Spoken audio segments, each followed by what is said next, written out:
From beautiful downtown Sacramento, it's time for Beach Blanket Fort Bingo. Beach blanket fort bingo. Beach blanket fort bingo. Fort bingo. Spazzy's got a show when you really wanna know what's going on. Yeah, yeah, yeah. Beach blanket fort bingo. Fort bingo. Art and music golden blue and your favorite comics too. Grab a spot and settle in, 'cause it's high time we begin.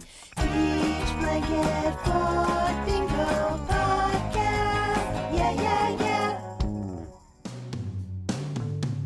Everybody's looking for the truth in love. Is it the Father, the Son, or the Holy Ghost? You've got to find your beauty from the inside out. So be true to yourself, that's what it's all about. Hello, everybody, and welcome to Beach Blanket Fort Bingo. My name is Steve Schnee, and I'd like to introduce you to my special guest. To be honest, he's so special that he doesn't really need an introduction, but I'm going to give one to you anyway. He's best known as guitarist for the legendary pop combo Badfinger, who were signed to the Beatles' Apple Records label, but he's also put out some great solo releases, including the brand new album, Be True to Yourself, on the Omnivore Recordings label. And we'll talk about this brand new album in just a few moments, but first I'd like to say, welcome to the Blanket Fort, Joey Molland. Well, hello, everybody. It's good to be here. Happy Saturday and all that. Now, before we chat about the album, I want to take a quick run through some of your post Badfinger albums leading up to this album. And we're going to start with one that maybe a lot of people don't talk about. This actually came after the first time you left Badfinger, and that's the Natural Gas album. Was it your intention to form a new band after you left Badfinger, or did you sort of, was that just how it evolved? I didn't really know what I was going to do when I left Badfinger. I just didn't have any choice but to leave Badfinger. I couldn't think of anything else to do. I can think now, but I didn't. So I didn't really know what I was going to do. And I was, when Peter passed away, I went back to England for his funeral.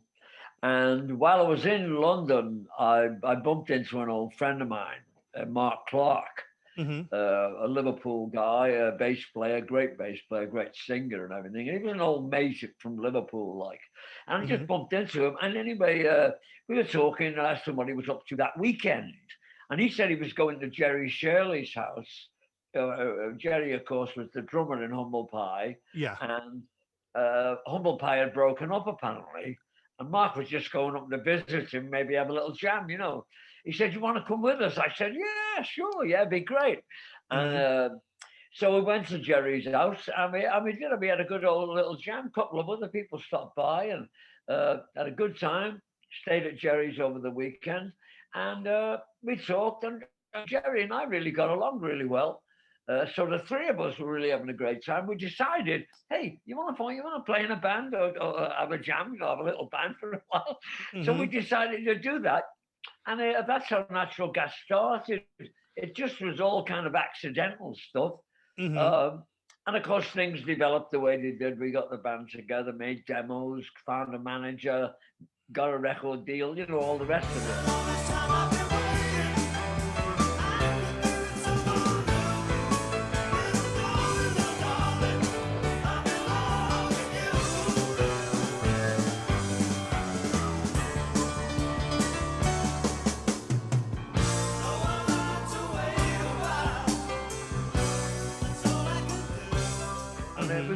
We spent about 2 years having fun and playing shows and went a bit crazy in Los Angeles. And eventually the band exploded, but it was a great time. And we made that record that you held up, yeah. Was it true that Natural Gas opened some of the Peter Frampton tours for the Frampton Comes Alive album? Yeah. That year, 1976, we went on the road and did the Frampton Comes Alive tour. Yeah, Jerry and Peter, of course, had played in Humble Pie together. Yeah. You know, Peter had gone on and left and gone on his solo career. But that all, you know, that again was just circumstance. Yeah, we played that tour. It was fantastic. Yeah, I Really can imagine. incredible. Yeah. Now you reunited with Tommy for two more Badfinger albums and then restarted your solo career in 1983 with what I consider a fantastic After the Pearl album. The songs in this album seem to carry on in the same direction that you were going with, like Say No More. Were these tracks that were originally written around that period of Badfinger's No, existence, or were they? they I don't know where to start the story for this album. It's a long story, but uh, the songs were just songs that I was writing, and I've talked about this a lot recently with the new album coming out. Mhm. Um you know, my direction with my songs, they're songs, and they're all from my life around me, and the people that I know. I get ideas and I write the songs. They come to Mhm. me. So you know, that's what I did with After the Pill. I was offered the deal by these really nice people in Ohio, um, and so of course I grabbed the deal to go and make a solo record. Wow, what a great thing, you know! Mhm. Uh, and I was allowed to produce it myself. Uh, and I'd met musicians from in Ohio, the Money Band, and they said they'd come and play with me and everything. And so we went in and did the record. It was really exciting. Got stronger, take 'em for a ride. It's too late to cry.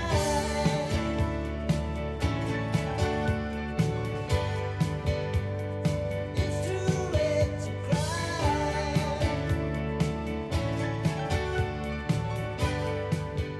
At the label Earthstone Records, they Mhm. gave me the job as like A&R man and house producer. To satisfy so many people who love Badfinger, I'm also going to insert into this interview my three favorite Badfinger albums, but I'm going to go. I'm going to start with my third favorite, and then we'll get back to your solo career here in just a second. Now, normally I was going to go with No Dice, but actually, my third favorite, Say No More, which is an They know incredible, more. which is an. I actually have two versions of this album, as you can see. There's one that's right there. I've I've put Yeah. Badfinger all around my room here. But Say No Oh, More, an absolutely stupendous. Both you and Tommy came up with some great songs, great production. From what I understand, the label focused more on Stars on 45 than they put all their money into that. Is that well, true? they did spend a lot of money on Stars on 45. You know, I don't blame them. That's what record companies do. They want to make hit records and they Yeah. want to sell them. Our record, I think, because of the name Badfinger being on it, Hmm. they thought it would sell to all of the fans, or it would just sell just by putting it out. You know Yeah. what I mean? Yeah. And of Yeah. course, it isn't like that. You've got to sell a Badfinger record just like anything else. So we did what promotion we could on it, but it wasn't a really big hit. And I wouldn't change a minute. All that we've been through. Because I love you. Because I love you. Because I love you. Knowing you love me true. Letting me know it's true. You know, although that you're giving us great compliments about it, I don't know whether there was a very viable hit record on it. You know what I mean? Yeah. The ones they put out. I'm just trying to be honest about it here. Oh You yeah. Of know, course. uh, Of uh, course. they they put "I Got You" out, which was kind of a cool little rock and roll song that I'd Uh written, huh. Yeah. and Yeah. everybody kind of liked the groove and and all Yeah. that stuff, the little guitar boogie stuff, and it was fun, and I was happy that they put it out. Uh, Yeah. but I don't know whether it was the best song for a single. I thought "Crocodilo" was a better single myself. The Tommy song, because I just thought it was more dynamic and more energetic and more everything really. And there's old Tommy singing it, standing there Yeah. looking like Elizabeth Taylor. You know what I mean? Hold on. I believe might have been a single, and that's a Tommy song. But "Because I Love You" is Yeah, yeah. one of the great Joey songs. "Passing Time," a three-time loser. I mean, this is just a Yeah, stupendous yeah. album that people really, you know how people always call Badfinger power pop. This, I think, fits more into that power pop vibe than any record you put out. Yeah, yeah, yeah. I might agree with that. There was a lot of rock and music on it, and because Tommy and I there was only Tommy and I in the band. We Yeah, from Badfinger, and we were really leading the band. You know what I yeah, mean? I mean, yeah. they gave us that courtesy, but yeah, yeah, power pop is what it is, and I agree with you. Because I Love You is a really good pop song. Yeah, It obviously comes from the Philadelphia music and all yeah, that stuff right, and Phil right. Spector. But yeah, everybody liked that song, man, and it had that beautiful. It's in the key of C, and it had that beautiful E7 change coming in there. Do when you love me too, so Yeah, it had those yeah, cool things in it. And then the end of it, whoa, all that partying yeah, and back exactly. vocals. So it was great. Jack Richardson was great. What a great producer Jack was, and a great guy to work with. Really Yeah. fun. I don't know their thinking why they put this one out first and not that one. Who Hmm. knows with record labels? I don't know much about them. So. Yeah, yeah. Now let's get back to your solo stuff. We'll get back to Badfinger in just a little bit here. The reason I don't have the Pilgrim CD is because 5 minutes before this interview started, my stack of CDs fell over, and Pilgrim is behind two high boxes, so I can't reach it. So, Well, that's so let's, okay. Well, for everybody out there, the Pilgrim is a record that I yeah. made in Minneapolis, right here in Minneapolis, for Hmm. Ryko Disc. First time I heard that record, I put it on and I thought, oh, okay, this is great meat and potato. Because the early years with Badfinger, when you first joined the band, it seemed like there was Pete and Tommy were sort of the pop, the great pop songwriters, but Joey was that real great meat and potatoes rocker, the guy that took the band up a level. But then when you hear something off of the Pilgrim, they know, it reminds you that Joey's always been that great rock and roll, just straight Chuck Berry, harder rock and roll type guy, not Huey Lewis. Joey Molland is the harder rock Yeah, and roll, yeah. not Huey. Was a vampire wedding. Cool was in the contract. It was a vampire wedding. Everyone made contact. Because a vampire wedding don't go down in society. Don't do much for sobriety. Finding out such a big surprise. When she touched me, my oh my. I like rock and roll music, obviously, beat music. I think one of Uh-huh. the reasons that they actually took me into Badfinger, or the Ivies as they were, but that they wanted to be a bit more rocky. And I Uh-huh. think they'd started out. They actually told me when they'd started out in Wales, they were a beat group. Mm-hmm. They were a beat group playing clubs, Mm-hmm. and it was Bill Collins coming into the situation Mm-hmm. who got them into songwriting and also guided them into that kind of like vein that they were in, where all the songs were love songs. Um, Mm-hmm. you know, you didn't really say too much about the world Mm-hmm. in those songs they were writing. So, I think they got a bit fed up with it. And then, so they started looking, when Ron left, they started looking for somebody that would maybe bring a bit of that into the band. And they auditioned 24 or 25 people Oh, wow. before I came into the picture. Mm-hmm. And I came down there. I was a little bit worried about it because I'd seen them on TV doing Maybe Tomorrow, Mm-hmm. and which was an out and out pop love song. It was a lovely song and everything, but it really Yeah. wasn't my game. Mm-hmm. But I went down anyway and auditioned. They were lovely lads, and they were really kind of strong. Pete was really, he was really on it. Yeah, So yeah, yeah. anyway, I played with them, and I got along really well with Tommy and Mike. Pete was a little bit iffy about it, but he went along, I think, with the picture. and we got to be great friends and real cohorts playing the guitars. We played so differently to each other that Yeah. when we played together, it worked. You know what I Yeah. mean? Right. Right. My approach, you know, and you can hear in some songs that we did the very specific differences in the way we approached it. Anyway, you know, yeah, I did play that side of the band. You know, I brought a lot of that. We did a lot of my songs on stage.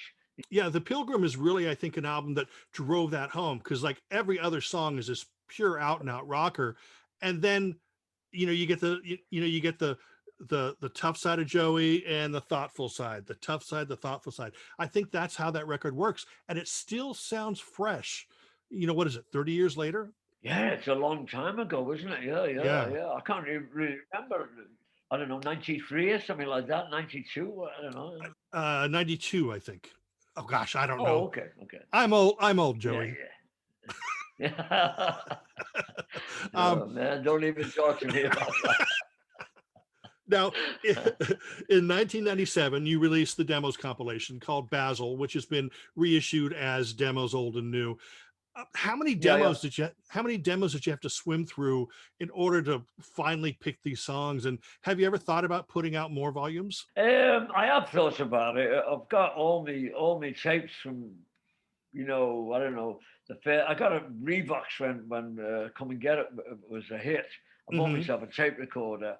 We Mhm. all did. We all bought Revox tapes, and we used them to write our songs on. And I've got all those tapes in boxes, Wow. all those demos, acoustic demos of those songs.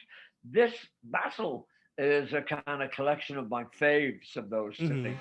Wasn't easy keeping on the track when she looks like an angel and talks right back. Didn't even know what time it was. I was lost in the clouds. Lost in the clouds of love. Lost in the clouds. Lost in the clouds of love. Okay, so they went from back in the day all the way up to there, and they were songs that I'd always liked. You know what I mean? Mhm. I really enjoyed making it and making a record out of it. You know, it Yeah. was really Yeah. fun. It was really fun. Now we're going to dip into Steve's favorite top 3 Badfinger albums. We're going to hit number 2 now, and that is going to be Straight Up. What are your thoughts on that album? It's a great record. I think it was certainly our most popular record until Wish You Were Here. But it was a great record. We went through a lot of recording to get the record together.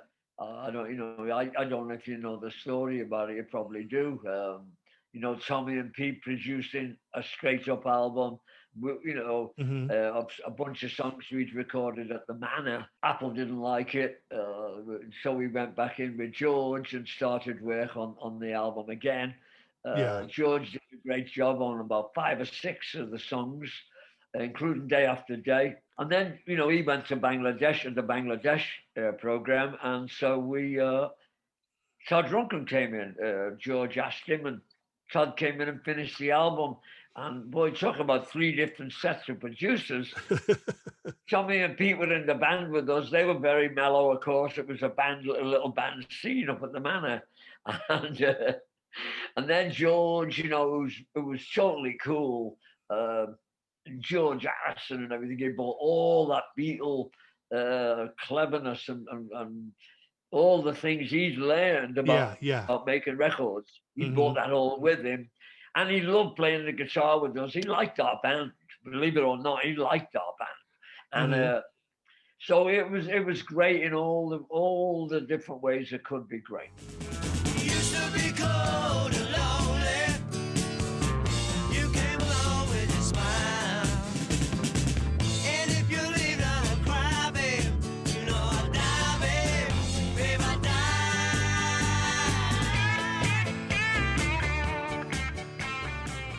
And then he had to go. He got Todd in, and Todd came in, and Todd was a complete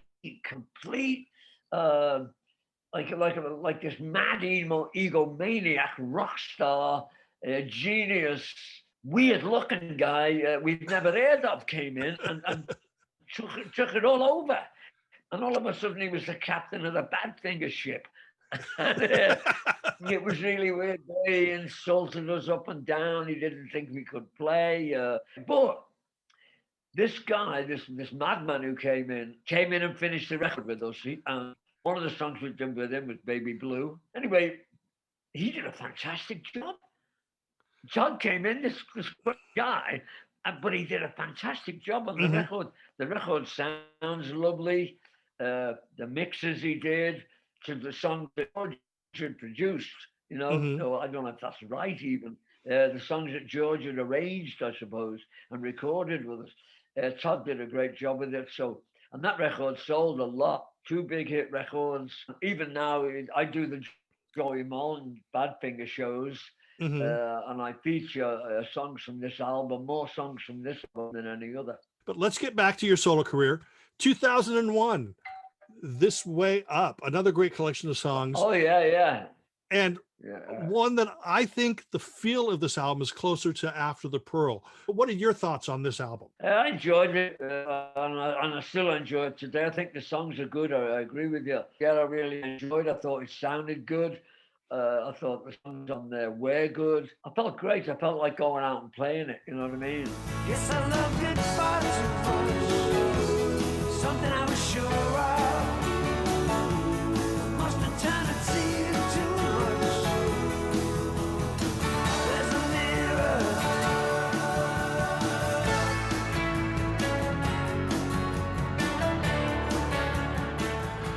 I made a bunch of demos with my friends in Minneapolis. Again, I had a stack of songs, and they to the studio and told me if I brought new songs in, they'd recorded me every week.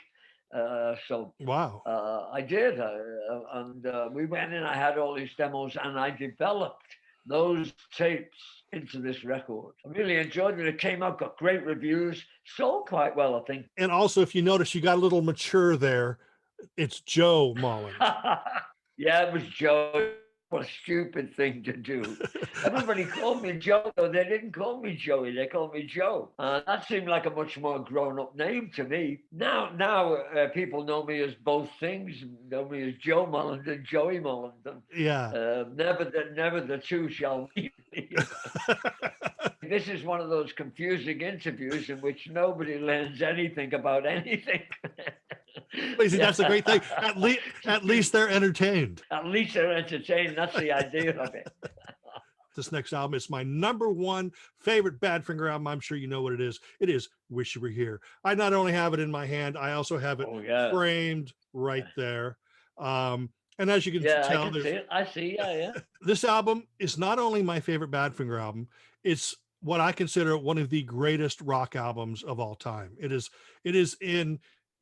I will be buried with this album. It is such a remarkable piece of work because still, this was recorded in '74, and you put it on today and it still sounds fresh and exciting and invigorating. I can remember knowing you better some other time. I can remember being in love with a friend of mine.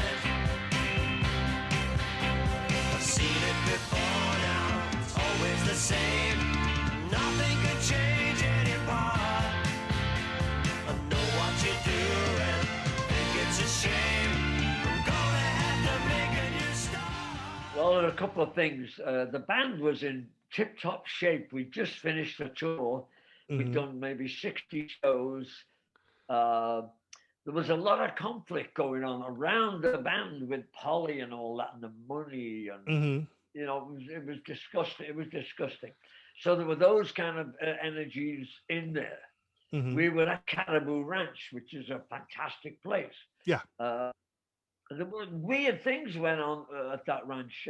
We had Chris Thomas at the height of his game as a producer, and we had all those songs, loads of songs. So, and we were really, really enjoying playing with each other. I think, you know, people who listen to Badfinger talk about Badfinger. You know, all the other things are what they talk about.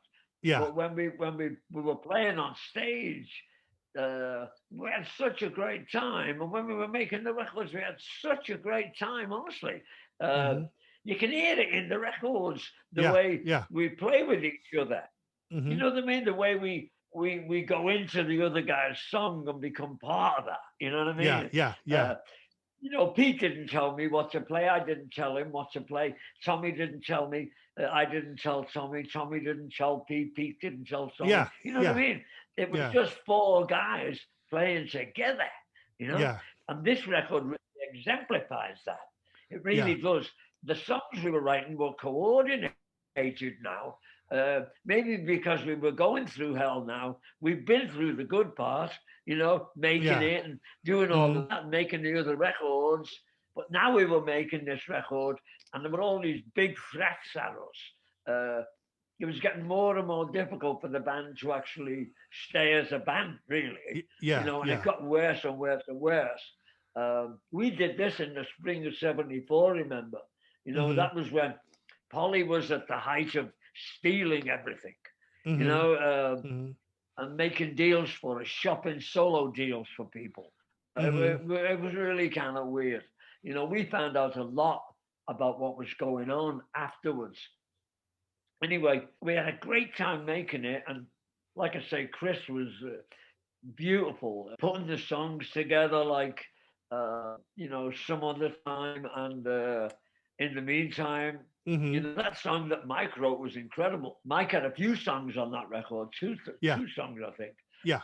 Really great, you know. Mike was a great songwriter. All his songs, if you listen to them, are really honest. They're really true. They're real songs. You know, I thought it was as good as anybody else in the band.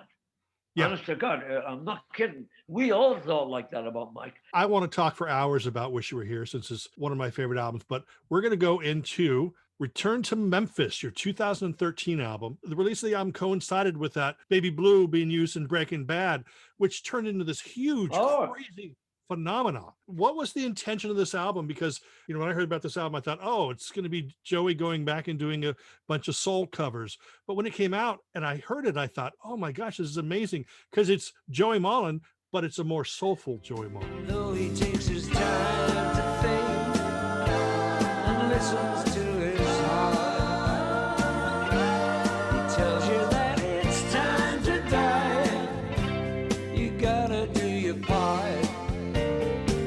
What really happened there was I'd always wanted to go to Memphis and make a record. A lot of my favorite records came out of Memphis. A lot of the great records were made in Memphis or around that area anyway. So it was something I'd wanted to do. Now, I was planning on making a record with Mark Hudson, and Mark got involved. His personal life got very involved, and for a while we were out of touch with each other for maybe 6 months or a year.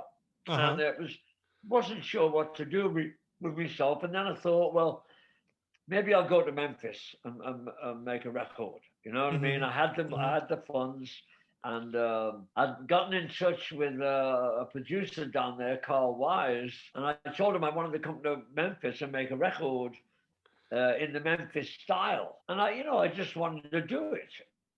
So play with Memphis players. He was well experienced in that. We made the record.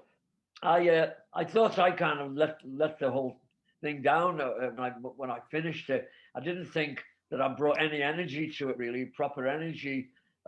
We had Lester Snell playing keyboards. You know, he goes all the way back to Isaac Hayes and that stuff. He was Isaac Hayes' music director, for crying out loud.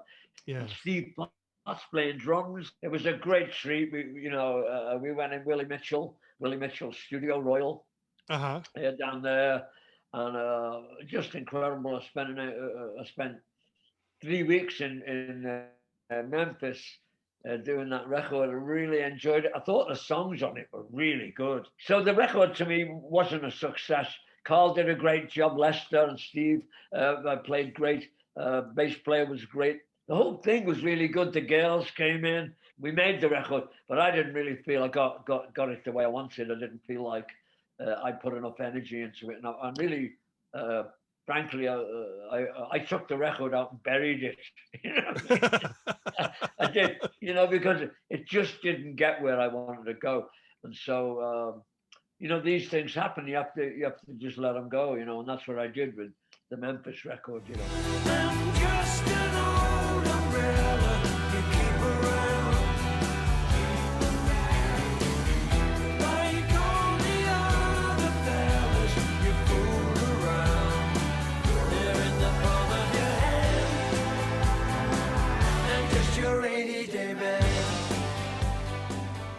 Now that brings us to your brand new album, Be True to Yourself. From the album's title to the songs, this is a massive pop album filled with great songs and a really positive and hopeful energy, which is really what we need right now. But how did the deal with Omnivore happen? And was that before or after you started working with Mark? It was after Mark, of course, knew the label from the Harry Nilsson project. You know, Yeah. the last Nilsson record. Mm-hmm. And so that's how I really found out about Omnivore, was through Mark. And Omnivore, then I found out that they'd been awarded, they won awards for their artist sympathies. You know, they were very artist conscious. I was a bit worried about going into a normal label scene nowadays because of my age. Yeah. And I wasn't sure that the record would relate to a label like that. And so the first place I went, and the only place I went to get the record out, was Omnivore Recordings. Mm-hmm. And we sent them the record. Mark sent him it, and as soon as it was mixed, and they got back, they really liked it. It shines when you're feeling lonely. It shines. You're the one and only. 'Cause even when you're going down, you always come back up around. You're a good friend of mine. You shine. Everything they said really appealed to me as a record label to be with. They only wanted to put the record out. They didn't want to own me for the rest of my life. It gave me some freedom. Yeah. They gave me a lot of choices about the cover, about the publishing, about the the promotion on it and stuff like that. So everything seemed pointed to me to do the deal, and they've been really true to their word. They put out the singles. They're promoting the record now. They've done a great job. The cover is lovely. The whole thing just worked. Hoping that I can be successful for them and I can do another record with them. That's really all I can tell you about them. Hold on, don't ever let it go. Hold on, we're gonna get it right. Let it go, embracing all the pain and your sorrow. Things will be better tomorrow. I'm happy, and I'm involved in it, in the record. I'm still really involved in it. Normally, like when we were with Apple, we were never involved in the record. We made the record and gave it to them. Then they took it and did whatever they wanted with it. Like same with Warner Brothers. Yeah. When we did the first Warner album, the second one, they put I Miss You out as the single. That was a weird choice. Choice. Talk about outside stuff. It's like a Disney theme or something. We couldn't believe it. Back in the 70s, the Hudson brothers released So You Are a Star, which I consider the best Badfinger song that Badfinger never wrote or recorded. So I think that's ironic that you're working with Mark Hudson, who was one of the Hudson brothers, and he added such an elegant, grandiose sound to these songs. Did you collaborate with him on the sonic palette of the album, or did you sort of give him free rein to add whatever he wanted to the sound? I did. I surrendered myself to Mark. We did. I've always done that with producers. I've always done that. I've always let them produce. I'll write a song and I'll sing or perform it. Play me guitar, do all the things I'm asked to do. But I really let Mark, what do they say, have his head, go. Yeah. And he did, and he did a remarkable job. It really does sound great. The rest sounds like a real record.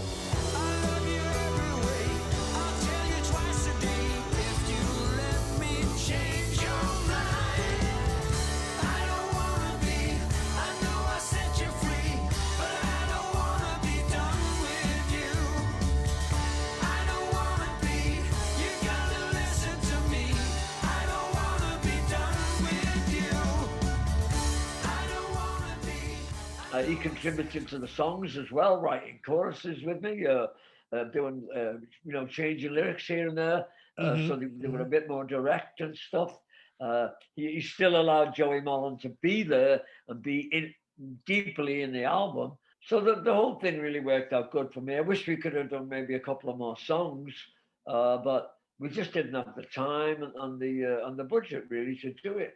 It was very expensive, but everybody he brought in to play, all the musicians, Steve Holly, all of the guys who came and sang backup, they were friends and acquaintances of mine, but it was really Mark who brought them in to do it. I asked Jason Shep. I got him to be a great friend with Jason, and he's such a great singer. Yeah. My God, he's a great singer. So I really wanted him to come and sing with me, and he did. He was lovely. Just fantastic players. Paul Santo, Jay Shepherd, Benny Harrison. We had a great time, man. I'm telling you, making that record. Mario McNulty, the engineer, a Grammy winner in his own right. Come on, he was fantastic. The mixing, the balances, and a lot to do with Mario. Of course, the production is Mark Hudson's, but Mario's fingers in the mixes are really nice, and he's like a great pianist, man. Yeah. He's not playing music. You know what I mean? He is like a great pianist. Just lovely. I was so lucky. And I mean that. I'm not saying that for the showbiz bullshit of it. I was so lucky to get the people I did and work with the people I did. And just knockout. The album is wall-to-wall singles, in my opinion. But like when I first listened to the album, I thought, oh, this is great. Right. And then I listened to the album a second time and I thought, oh, damn, this is great. And then I didn't listen to it for a couple of days. And then like last night, I decided to put it on and I heard it with whole new ears again. And I'm going, holy crap. It just gets better with each listen. But like a song like All I Want to Do, it features that sort of musical nod to No Matter What, which I thought was very clever. But okay, now here's my question. The backing vocals on that are eerily similar to the type of harmonies that Tommy would do on Badfinger records. Was that on purpose or am I hearing things? The harmony in it is the harmony for it. Mark as well did a lot of harmony on the record. I think on that one there's only him and I singing, or is Julian singing on? It's Julian, Mark Morando, Gary Burr, and Mark Hudson. I don't think Mark would. Well, I don't know. I shouldn't say that. Mark will do anything he likes. God bless him. All I wanna do is make love to you. All I wanna do is get back to you. Well, here's something I forgot to bring up because of our technical glitches. The thing I love about some of the Badfinger records is, you're used to Joey with Tommy singing harmony. You're used to Pete with Tommy singing harmony. But I love, it's really evident on this record, I love your and Pete's voice together. When you guys harmonize together, it's more emotional. I felt that myself. I think that really is the only time that Pete and I actually sang lead together. Lead and lead harmony. It was Mike's song, wasn't it? You're So Fine. Oh, absolutely. And the sound of our voices together is lovely. I wish we'd done more of it. Yeah. But of course, he and Tommy would sing it. Tommy had that real beautiful high range. Yeah. And Pete too. They were both tenor singers. I didn't have that kind of range. I had a bit of a range, but not like that. So they always sang together, sounded great. I'd try and put the middle harmonies in and stuff like that. Now, there's a lot of buzz on this album. The Power Pop kids dig it. The Beatles peoples dig it. Pretty much everyone that I've spoken to or read about are singing its praises. Are you happy with that reaction? Oh, yeah, of course I am. Of course I am, man. I want everybody to love it. it's extraordinary. When I got the record myself, I thought this was really good. It sounds like a record, and I thought, wow. And then Mark called me up and he said, "You know what, Joe? I think we've made a record." he was excited about it himself, and all down the line when we played it to people, it didn't matter who it was. Oh, this is great. You know, old people, young people. The guy who's doing the FM promotion for me, he played it to his staff and he called me up. He said, "Hey, Joe, everybody loves your record. Everybody loves it." And it's like, wow, you know, am I going to have a hit record? That's, of course, dream on, Joe. You know what I mean? But, you know, it is lovely, man. There's nothing better than to make a nice meal and have everybody at the table say, "This is great." You know? Every minute, every hour, you take away our power. We can only make it better if we do it all together this time. Now, how can people keep updated on all things Joey Molland? Do you have a website, Facebook page? I've got a Facebook page, yeah, Joey Molland, and I've got one called the Original Badfinger, because I'm the only guy left. So really, you can get me through those. There will be a Joey Molland site up now. I think I've got an Instagram page. I've got a Twitter thing. I want to thank Joey Molland for taking the time to talk about his brand new album, Be True to Yourself, which is available now on Omnivore Recordings. And I would like to thank everybody for watching this. Joey, do you have anything to say to the audience apart from buy your new album? Thank you. I got to say thank you for giving me the opportunity and coming to the shows and getting a record here or there. And I'm just listening and stuff and agreeing with me sometimes. And just thank you. Thank you, thank you, thank you. I'm really deeply in your debt. Well, thank you, everybody, for watching. And we'll see y'all next time on Beach Blanket Fort Bingo. Bingo, bingo. Sure, man. Thank you so much.